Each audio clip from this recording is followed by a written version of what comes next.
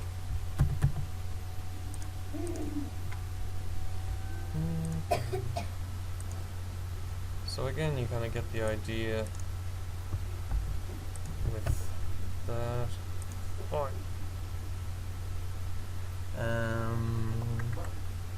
Yeah, that's a real quick look at that. Now I'm not going to delete that guy because he's just great.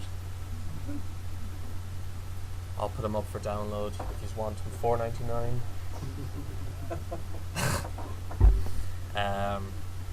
Yeah. So I'm going to quickly just bring up a blank scene there. I'm just going to quickly kind of. Oh yeah, I wanted to show you. Sorry, before I go out of this.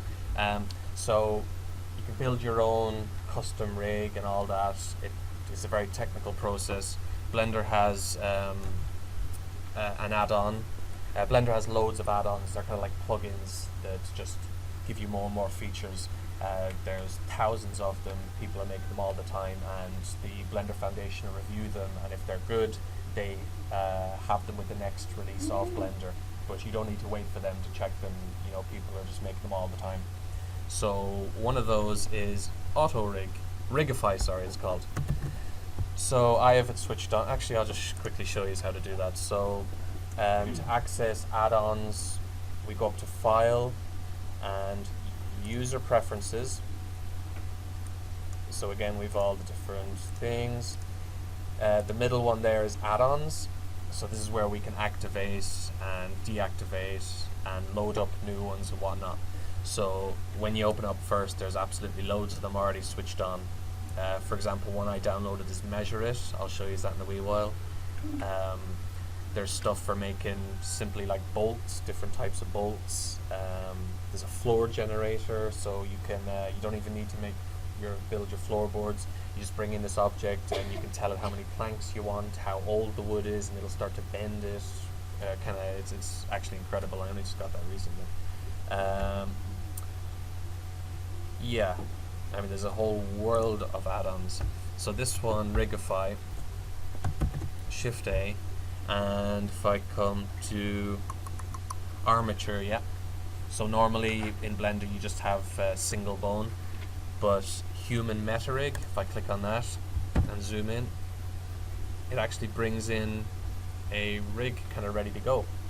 So what you would do, you would build your character or whatever, and then you would bring in this rig, and then just pose it and move it and scale it to fit your rig, and then you do the exact same kind of thing that I've done there.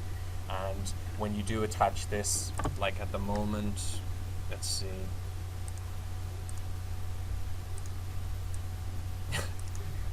Hi. Yeah.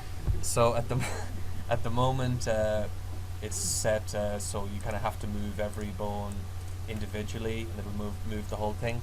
But when you connect it up to your mesh, it's going to create an advanced rig system. So basically you grab his hand here, and when you drag his hand, he'll actually pull with you. It's a great little system. That would be a more advanced kind of rigging thing. I really just kind of wanted to just give the basic idea. So yeah, we can do whatever we want. I mean, he's got fingers and everything. They're all built and can all be broken quite quickly. So you can quickly... Yeah. Yeah, he doesn't like that. And just during the week I found another really cool add-on which you guys might like. So when you do switch on an add-on, they'll usually appear over here in your toolbox. Remember, T for toolbox. You'll find most of the stuff you need in there. So I mentioned that measure it one. If I was to quickly make a quick cube, solid. So for measuring things, actually, over in the properties editor, we can switch. At the moment, the units are on none, but we could switch to metric or imperial, whatever you want. So, for example, I could select 2 vertices here.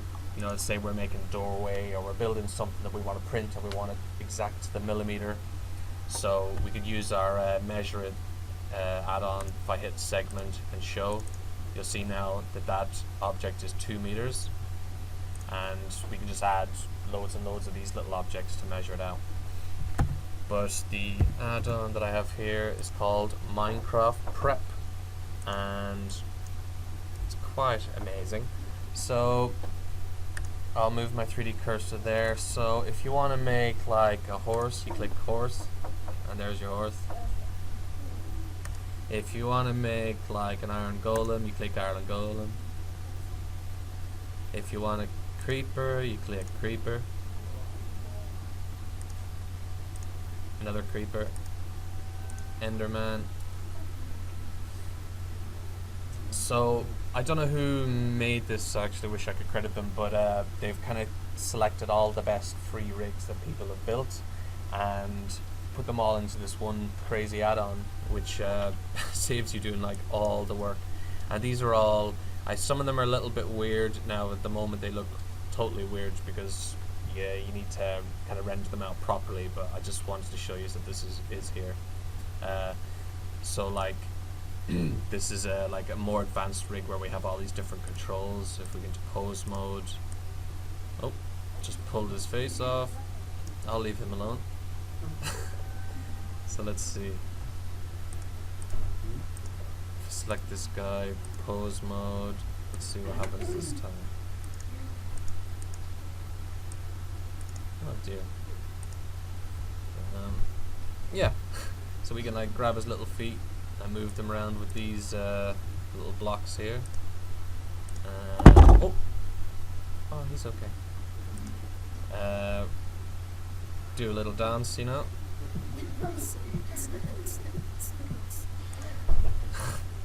Have loads of fun.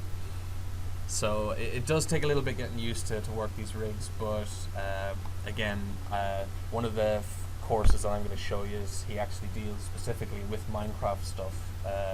So he'll show you how to kind of rig them all up and whatnot. So, but that is, yeah. So I mean, basically you just have to look for the add-on, which is called Minecraft Prep for Blender, and they have all the objects there. And I'll bring in one last one.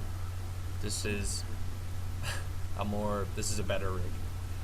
This is called Fancy Feet Steve, and they have loads of different versions, but he's a great little rig. You can do loads with him.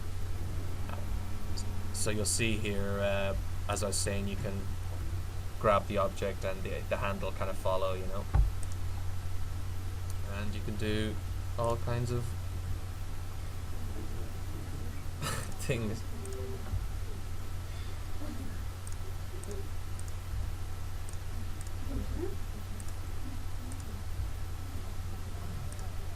He's not evil. Or is he?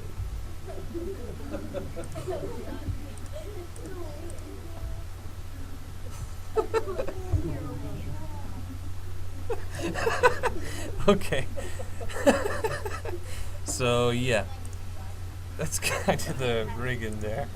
Let me see, I'll give you a quick rundown on some very simple animation, and then we will take us a little break. Animation. So animation is basically changing values over time.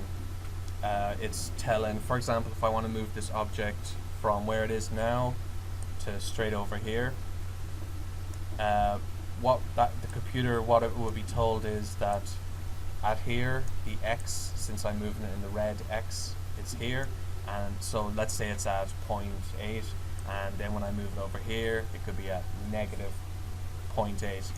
So basically all we have to do is tell Blender, at this point in time we want it here, and at this point in time we want it over here, and then Blender is going to tween in between and decide where it's going to make its best judgment. So animation in Blender, there's a few different ways of doing it. There's auto keyframing, which down here in the bottom corner, this record button here, that one that you can't see anymore. So that's a little record button.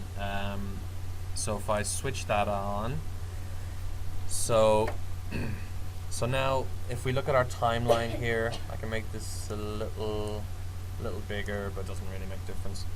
So again, if we right click, we can slide around the time. So I'll just leave it at 0. So there's 20, well, it depends on some, there's 25 frames in a second, or in some video games it's up in 60 frames, and film and whatnot are following that now. So I'm just going to say at frame 0 I'll have my object here, and because auto keyframing is on, I don't need to do anything else. So now I'm going to choose my second point in time. So we could say I'll put it at 30, so 30 frames a second. So I've moved my timeline to 30, and now I just go, right, where do I want my object to be on frame 30? So I'll slide this over here, and now if I scroll back, we get a bit of animation in between, and we've got our play, rewind, skip. So you see the object just flies across there. So that's some lovely animation. So at frame 30 it's there. Let's say now I'll skip on frame 60. Actually, I'll turn off auto keyframing now. So auto keyframe is one way to do it. The other is with the shortcut, which is much easier. So 0 it's there, 30 it's there, let's say 60.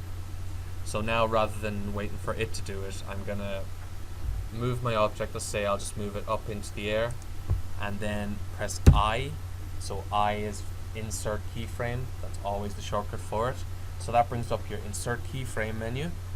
So when we get that, we can choose what do we want to keyframe. Do we want to, because we can keyframe everything from scale, rotation, and the move. And on that we can move it in X, Y, Z for scale, X, Y, Z for rotate, blah, blah, blah, blah, blah.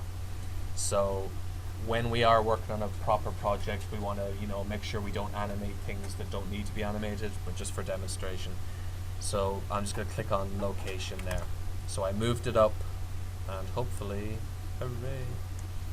So I hit play, flies across, and then goes up there. So then I could go to frame 100, and I suppose I could just try a rotation to see what happens. If I click on rotate, and let's just start spinning it that way. And I'll press I, and this time I want to do rotation. And if we scroll back, you see it rotates the whole way, because the first, all those keyframes that I made here, here, and here, they were all just for the move, the location. Now because I put on a rotation one over here, it's rotating the whole way until it just here, and then it starts to rotate. So if I just play that back again, in all its glory. Amazing. Yeah, and I guess on frame I'll just say 130 for no particular reason. Scale it up. So again, I'll press I. Actually, yeah, I actually won't. So I just scaled it up there. Another way to access the animation controls is again in your toolbox, T for toolbox, and that opens up on the left. So we can scroll down to animation. You see you've got all these tabs here. So again, it's just another way to access it, but I is the best way. So if I hit insert, that just brings up the exact same menu. So when you are first starting, remember you'll find most of the things you want in your toolbox to the left there. So I'm going to hit scaling. So I'm inserting a keyframe for scale. Now we'll see what happens.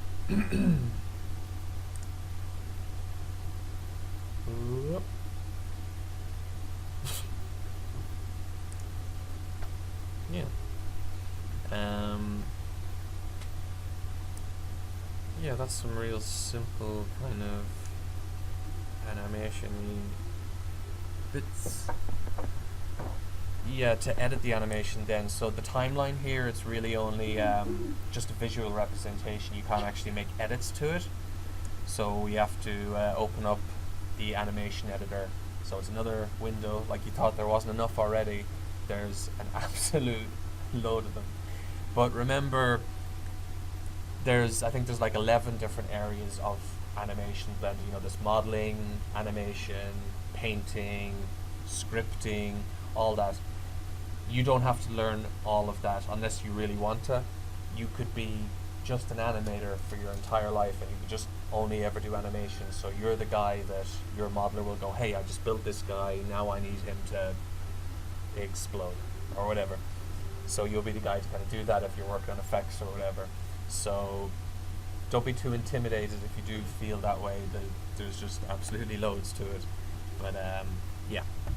So in case you need more windows, like there isn't enough, in the bottom and top corners of all the different editors, you'll see this little kind of a gridded triangle. If you grab onto those and slide, it'll bring out another window and another window. So you can keep doing that until you actually, it happens to most people where you'll open this and then you don't know how to get it closed again, and you can just end up with an utter mess. So you grab those corners to drag them out. If you want to close them again, you come up, grab the triangle again and click down, and then you just simply move your mouse left or right and you'll get a little arrow. That's going to show you which window is going to collapse and take over the other one. So if I just slide the arrow back there, that'll crush that window. Again, grab, oh, now you see that's what usually happens. You try and grab it and then you drag out another window. So grab that, slide it, grab that, slide it. So yeah. So now I've got this little window here. Every single editor has a little function button, which I'll just highlight here. So this here, this here, this here, this here. They're on every single editor, and you can click on this button to swap out the entire editor for a different one, whatever one you want. So I'm just going to click on this one here. So at the moment it's a 3D view. I can open up, switch this to a graph editor, and now I've got a whole new shiny window to learn. So what we have here is a representation of the animation we've just done. So if I just slide through there, you'll see lots of shiny things happening. Yeah, so I just kind of wanted to show you this is where you can actually make edits to them. So if you actually grab that, you can change the value of it. So again, left to right is your time. You can see it's going from -80 all the way over to 300 or whatever. And then the up and down is the actual value. And we can grab those and we can start really messing with them. I'm not going to get into all that just now because you might just cry. And yeah. So to be honest, that's the graph editor there, really. Yeah, that's kind of a little bit on animation. Also, to help you with your animation, there is a very groovy tool called the grease pencil. So it's basically just like a little pencil you can just draw into your 3D view. It's great for, let's say someone's making a level, you can mark out a spot and say, oh, I want bad guys to spawn here or whatever. The grease pencil is accessed again in your toolbox, T for toolbox. So scroll down, grease pencil.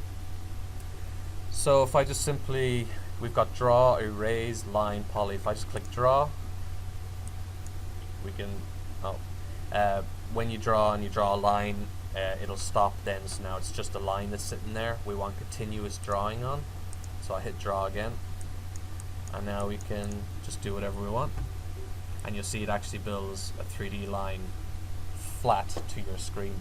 So what you would want to do is hop into one of your 3D view, one of your orthographic views,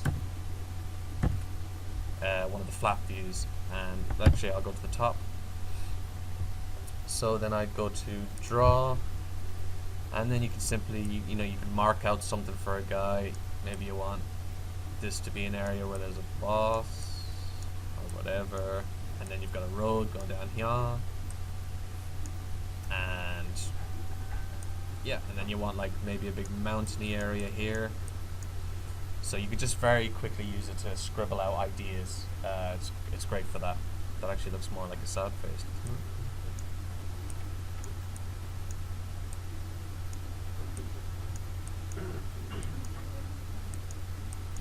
Yeah. So you see that is an actual 3D line.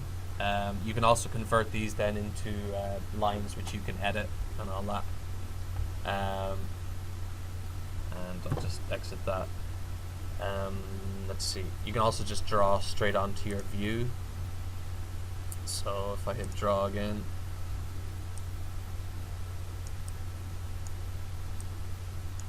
and now we've got like a little a test target, just so you can have little ideas written on that and stuff. Yeah, it's just to kind of help with the animation process. So what you could actually do, you could draw a line and then you could attach a box to that line, and the box would just slide around on the line, kind of like it'd be very simple to do a car or something like that. And yeah, maybe we'll take a time out, shall we?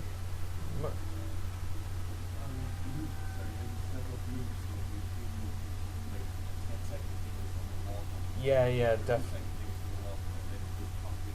Absolutely, yeah. That's kind of the way you would do it in general for video games and stuff. You would never, let's say you have a video game where your character gets up off the ground and then he runs across a room. You wouldn't actually animate the whole run. You'd animate him separately for kind of a get up move, and then you would have just a couple of seconds where he kind of goes like that, where his legs kind of go on the spot, and then you can actually blend between those. The different ones, so that's something that you build in either your game engine or something where you can swap between the different animations. But yeah, you can set those up there in the graph editor, so I don't want to hop too much into that, but yeah, you can definitely do that. Yeah, that's handy for like let's say a good few years ago I done just a little butterfly just flying through in Donegal town where I'm from, and I was very early. I think this was like 12 years ago or something. I was very early to animation, and I started animating his wings, and I moved them, and then I was like, right, so am I gonna keep animating them? And it was going on for a while, so it took a little while to get the idea. But all I had to do was animate one of them going like that, and then I could copy that animation from that object onto the other one, and then just have it loop over and over for as long as I wanted.